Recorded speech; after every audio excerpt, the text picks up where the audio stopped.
Senadora, número 5. ¿Seguirán apoyando al dictador de Venezuela, por favor, concluir, senadora, a pesar de la Téis, violación? Porque tenemos 2 minutos por el tema del reglamento. Yo pedí la palabra. Ustedes pueden hablar, a mí no me molesta. Senadora, solamente le recuerdo que son 2 minutos por intervención. Que lo que acaba de ocurrir no sentara precedente de ninguna forma, es una flagrante violación a un acuerdo que se tomó por unanimidad en la Junta de Coordinación Política. Gracias. Buenos días otra vez, doctor Juan Ramón de la Fuente. Tengo 7 comentarios que hacerle. En primer lugar, me llama poderosamente la atención que todo lo que usted estuvo explicando, desarrollando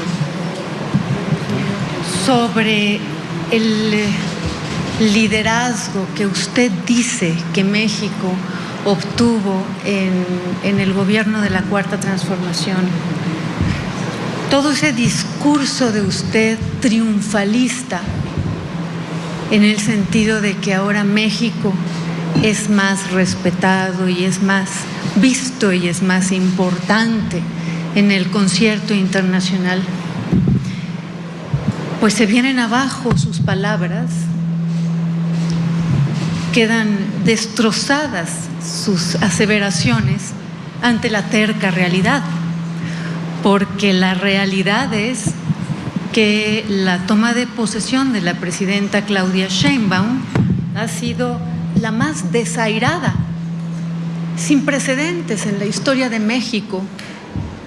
Le dieron la espalda a la despedida del presidente López Obrador y sobre todo el desaire tan penoso, la falta de la menor atención para venir a atestiguar la toma de protesta de Claudia Sheinbaum como presidente de México, pues contradice en una forma lógica sus aseveraciones de que México creció. Es exactamente lo contrario. Ese evento de la toma de protesta era la prueba en la que veríamos si lo que usted afirma es cierto, y permítame decirle, está usted reprobado en sus aseveraciones, son falsas. Y para ello, pues no hacen falta más retórica y más discursos. El hecho ya pasó y estuvimos ante el mayor desaire para la toma de protesta de un presidente de la República en tiempos contemporáneos. Segundo, hay un desprecio constante, doctor Juan Ramón de la Fuente, a la Corte Interamericana de Derechos Humanos. Me imagino que usted está enterado perfectamente bien de que la Corte ha emitido ya 2 sentencias en contra del Estado mexicano porque mantiene la prisión preventiva oficiosa. Ya que usted representa el continuismo, que no la continuidad, el continuismo, me parece de muy mal augurio y muy preocupante para nuestro país que continúe usted apoyando esa política de ignorar a la Corte Interamericana de Derechos Humanos. Senadora, solamente le recuerdo que son 2 minutos por intervención. Perdón, nada más para recordarle. Gracias. Sí, tómenme el tiempo y todos siéntanse libres de hablar cuanto tiempo quieran. Gracias, senador. ¿Cuánto tiempo quieran? Sí, 2 minutos. Entiendo que hay algo de molestia, pero bueno, no, el doctor Juan Ramón de la Fuente se ha manifestado en total apertura para escuchar los posicionamientos contrarios. Sí, pero había un acuerdo, senadora. Sí, pero aquí en el Senado estamos para hablar y para dialogar. Mi fracción ya se manifestó. No, yo pedí hablar en lo individual. No se molesten. El doctor Juan Ramón de la Fuente ha dicho que está completamente dispuesto a escuchar los comentarios que van en contra de cómo piensa. Bueno, él lo ha dicho, yo le hice la tomo la reflexión palabra. porque ya se concluyeron los 2 minutos, pero por favor, senadora, concluye. En tercer punto, nos preocupa también mucho si seguirá usted apoyando la errónea política de dar ayuda a criminales extranjeros en embajadas mexicanas, como en el caso de Ecuador. ¿Debo decírselo que las embajadas mexicanas no deben ser refugio de delincuentes? Pensaría yo que no, dado su trayectoria y dado que le dicen que es usted un hombre brillante. Otra vez, no es lógica esa postura. Número 4, ¿seguirán financiando al dictador de Cuba disfrazado de apoyos médicos? Si concluye, por favor, con respeto. El doctor de la Fuente ha dicho que él está dispuesto a escuchar y que le interesa escuchar las posiciones contrarias. Hay orden. Yo pedí la palabra. Ustedes pueden hablar, a mí no me molesta. Senadora, número 5, ¿seguirán apoyando al dictador de Venezuela, por favor, concluir, senadora, a pesar de la Lili Téis, violación? Porque tenemos 2 minutos por el tema del reglamento. De manera respetuosa yo le pediría, hemos hecho pues esta apertura de que pueda tomar la palabra, pero si está de acuerdo daríamos por concluida la intervención. Pero aparte, presidente, su partido ya participó, le hubiera dado la palabra a ella. Sí, una moción de orden. Entonces, Bueno, termino y en algún otro momento, como lo dijo el doctor de la Fuente, espero poder continuar mi alocución, porque él se dijo dispuesto a escuchar. y en atención a esa petición que él Entonces hizo, hemos voy dado la palabra. a omitir Por algunos favor, concluya. puntos y voy a finalizar. Muchas gracias. Voy a finalizar. El doctor de la Fuente decía que la neutralidad no es indiferencia. Lo que sí es, yo se lo digo, es complicidad de México con los gobiernos que han atentado contra los derechos humanos. Usted es una persona fundamental en el desarrollo de todas estas políticas exteriores equivocadas que han dejado en ridículo a México ante el mundo, y por estas razones, porque usted representa el continuismo, votaré en contra de su nombramiento. Muchas gracias. Gracias, senadora. Senadora Andrea Chávez, por favor. Gracias. Gracias, presidente. Antes de saludar a quien será el próximo canciller de México, quisiera que lo que acaba de ocurrir no sentara precedente de ninguna forma. Es una flagrante violación a un acuerdo que se tomó por unanimidad en la Junta de Coordinación Política, y el Grupo Parlamentario de Acción Nacional no solamente votó a favor de dicho acuerdo en el órgano de gobierno de este Senado de la República, sino que además eligió a su oradora en esta comparecencia. No es culpa de ninguno de los integrantes de esta Comisión de Relaciones Exteriores ni de nuestros invitados que el Grupo Parlamentario de Acción Nacional no haya elegido a la persona que decidió violar el acuerdo de la Junta de Coordinación Política. Habiendo dicho esto, saludo con gusto a quienes integran esta comisión y con muchísimo gusto al doctor Juan Ramón de la Fuente, a quien le tenemos un enorme respeto por su gran trayectoria, no solo en el mundo académico, en el mundo de lo social, cultural, sino también desde los espacios que ha encabezado representando dignamente a nuestro país. Seguros estamos quienes integramos el Grupo Parlamentario de Morena que seguirá poniendo en alto el nombre de México, nuestra tradición de recepción humanitaria, nuestra tradición de respeto irrestricto a la soberanía ajena, pero también desde el punto de vista de poner en alto la propia, en el sentido también de respetar los principios constitucionales de autodeterminación de los pueblos, de solución pacífica de las controversias y conflictos,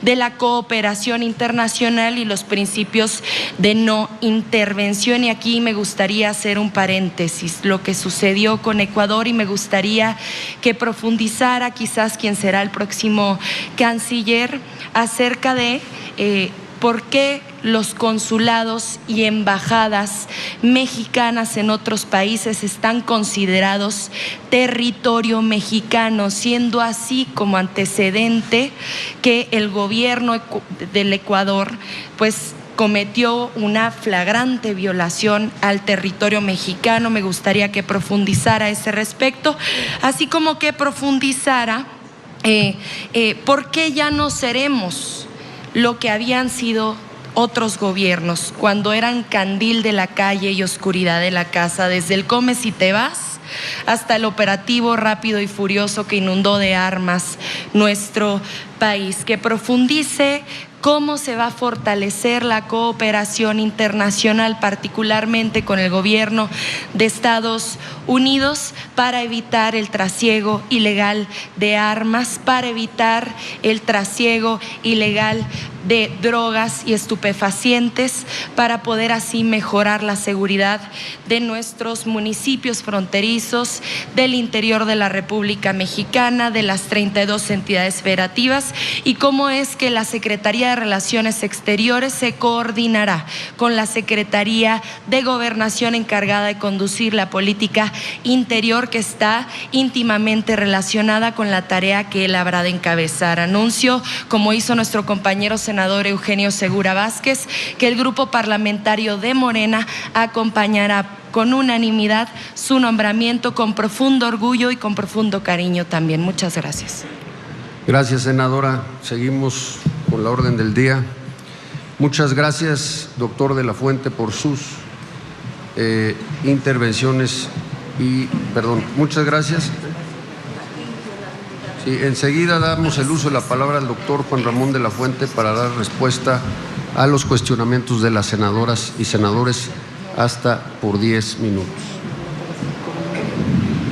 Muchas gracias, senador. En primer lugar, permítanme agradecerles a todas y a todos, sin excepción, sus comentarios. Creo que son reflejo claro de posiciones ideológicas, partidistas, de la pluralidad y de la diversidad de perspectivas que se congregan en el Senado de la República. Voy a dar respuesta puntual a las preguntas que me formularon los diversos grupos parlamentarios. A la senadora Barrales, a mi amiga la senadora Barrales, le agradezco sus comentarios.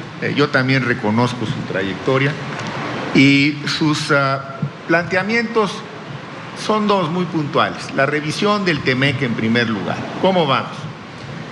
Yo le diría que vamos bien, considerando los tiempos y lo que en este momento podemos hacer, que es empezar a cohesionar al grupo que estará encabezando estas negociaciones para revisar, y lo quiero subrayar, el TEMEC, que no implica renegociar el TEMEC.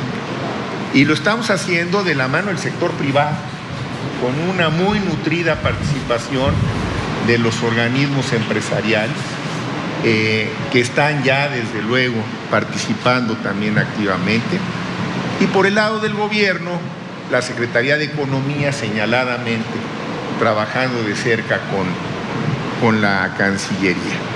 Bueno, anticipamos que dadas las ventajas y los beneficios que ha tenido el TEMEC, esta pudiera ser una revisión, y esa es nuestra intención, que avance con tersura y que no necesariamente nos genere problemas que, no siendo parte de la agenda formal del TEMEC, pudieran en un momento dado traerse a la mesa y generar quizá una situación,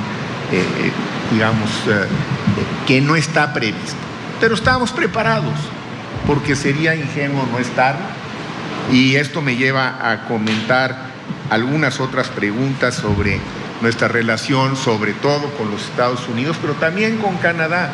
Los dos tendrán elecciones próximamente, más cercanas a los Estados Unidos, pero también el gobierno canadiense, y desde luego pues tenemos que estar preparados para cualquiera de los escenarios.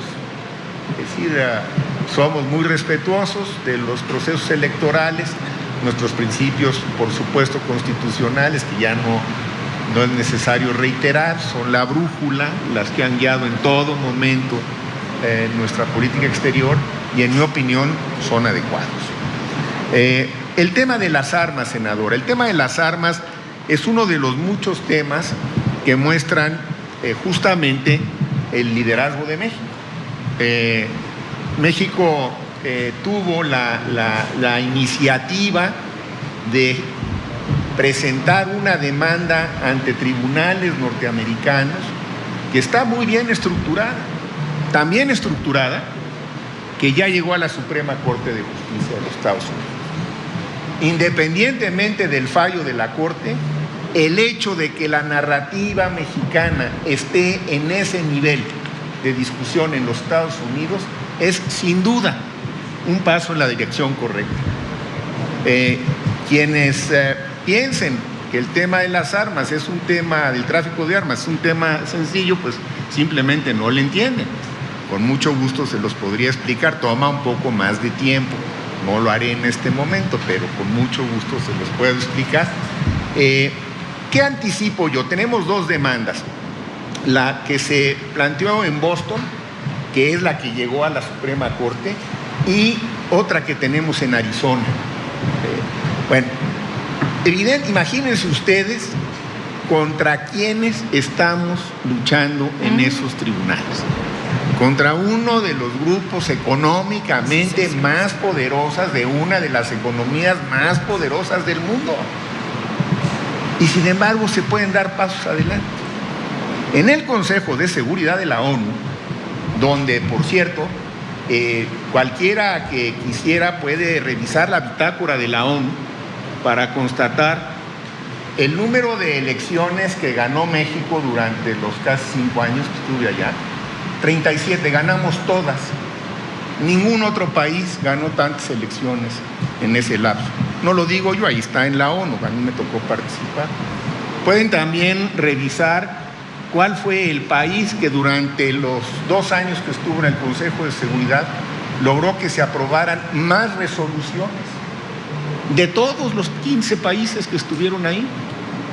También lo pueden revisar para que constaten qué hicimos. Una de las resoluciones que logramos que saliera en medio de los principales países productores de armas fue justamente para que se acotara el embargo de armas en los momentos de conflicto. Y se aprobó como resolución del Consejo de Seguridad, de la mano con la presentación de la iniciativa que hizo en su momento el secretario Ebrard y que ahora pues tiene ese estatus.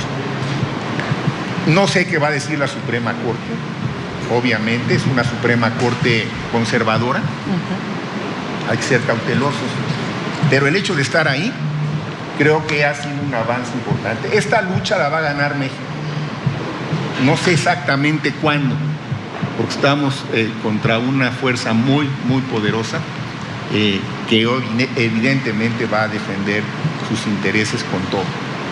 Pero yo creo que apunta en la dirección correcta. Y tenemos, obviamente, la demanda de Arizona por delante. Bueno, y les mantendré informados cómo avanzamos. Estoy muy pendiente de esas 2 demandas. A la senadora Bañuelos, bueno, lo primero que le diría, senadora, es que vamos a procurar cuidar a sus paisanos zacatecanos, como a todos los migrantes, porque esa es la instrucción que tenemos de la presidenta Sheinbaum. Esta es una de las prioridades. Vamos a estar atentos y ya le contesté también el tema de las armas que me preguntó. A la senadora Alejandro Moreno, espero el documento que me sugirió que me enviaría. Y qué bueno, senador, que mencionó usted a don Genaro. a don Genaro Estrada, porque también vale la pena leerlo y estudiarlo para entenderlo y poder entonces argumentar pues, con mayores elementos por qué un asunto como el de planteado por don Genaro es doctrinario en nuestro país y qué importante es en los tiempos que corren, porque lo que planteó en su momento don Genaro es justamente que México no reconoce ni desconoce los procesos internos de los países. México manda o no a un representante a esos gobiernos para establecer o no relaciones. Y, por cierto, es muy importante también diferenciar claramente que las tensiones diplomáticas que ocurren, porque es natural que ocurran, y ocurren entre todos los países y ocurren en todo el mundo, tienen por los mismos canales diplomáticos las posibilidades de resolverse eventualmente y no necesariamente afectan nuestras relaciones comerciales. Entonces tenemos a veces momentos de tensión con otros países, sí, se dan, pero eso no necesariamente implica que no vamos a seguir cuidando los intereses comerciales de nuestros connacionales en ese otro país y de los inversionistas de esos otros países. Claro. Entonces entendamos claramente que la diplomacia representa además siempre la última oportunidad para resolver los problemas que, por otro lado, pensar que no se van a presentar pues sería muy ingenuo, porque la verdad es que sí se presentan y hay que enfrentarlos y lidiar con ellos con inteligencia, con cifras, más que con frases huecas, ¿no? Y con acciones efectivas que se dan cuando se habla con la verdad y cuando hay verdaderamente ánimo de negociar, no de descalificar. Bueno, y desde luego, senador, como ya lo había dicho, traemos muy claro que en los Estados Unidos habrá uno u otro de los escenarios electorales que tengan y estamos preparados, ¿no? Lo que les puedo decir es, estamos preparados para contender con nuestros amigos, socios y vecinos de los Estados Unidos, independientemente del resultado que tengan sus elecciones. Bueno, a la senadora Ruth González del Partido Verde también le diría que conozco, no en detalle, pero conozco algo de la experiencia de San Luis Potosí con los migrantes y fue una muy buena experiencia que desde luego vamos a tratar de fomentar para que los estados, más allá del esfuerzo que haga la federación, los estados originales de los migrantes también tengan una mayor participación, porque ayudan mucho.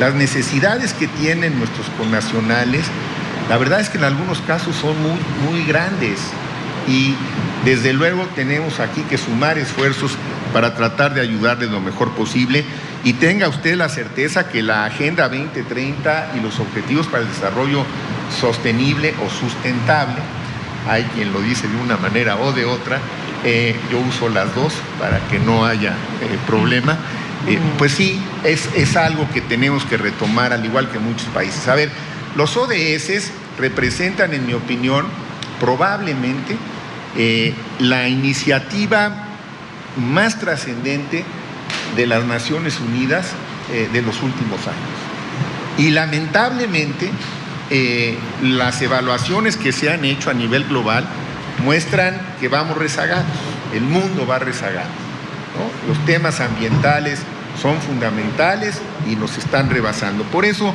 ha sido muy importante, me parece, y me permito aquí traerlo a colación, el énfasis y la prioridad que la presidenta Sheinbaum le está dando a estos temas, no solo por su formación académica y científica, sino por su preocupación genuina. Y bueno, hay políticas que están orientadas para avanzar en estos objetivos y yo le estaré informando cómo vamos. Y es muy importante que el Senado, la verdad, nos ayude en esto.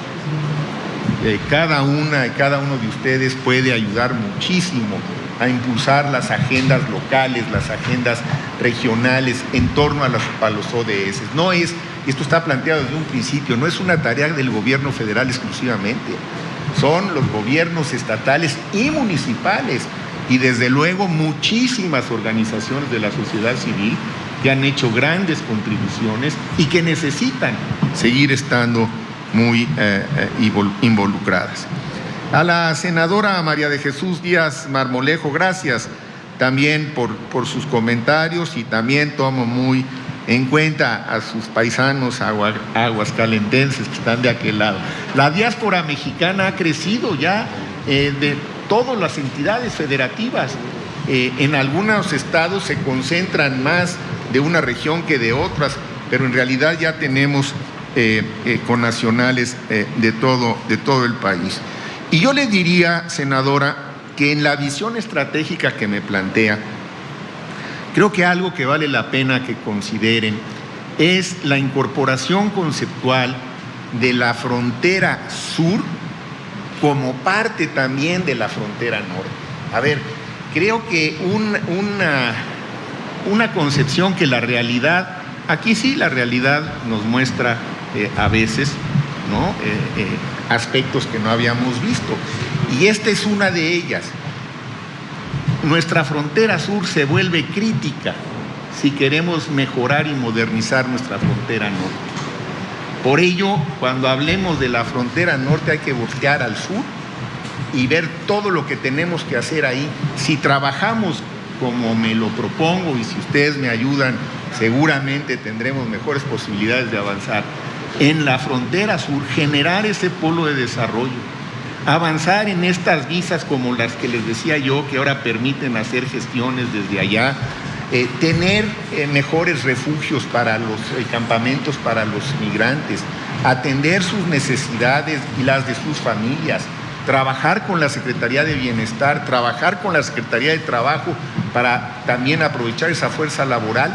Yo creo que vamos a tener un impacto mucho mayor en la frontera norte de lo que nos imaginaríamos si solo nos concentramos en la frontera norte y olvidamos la frontera sur. Entonces, hablando de estrategias, de visión estratégicas, este sería quizá uno de los elementos a los que me gustaría referirme.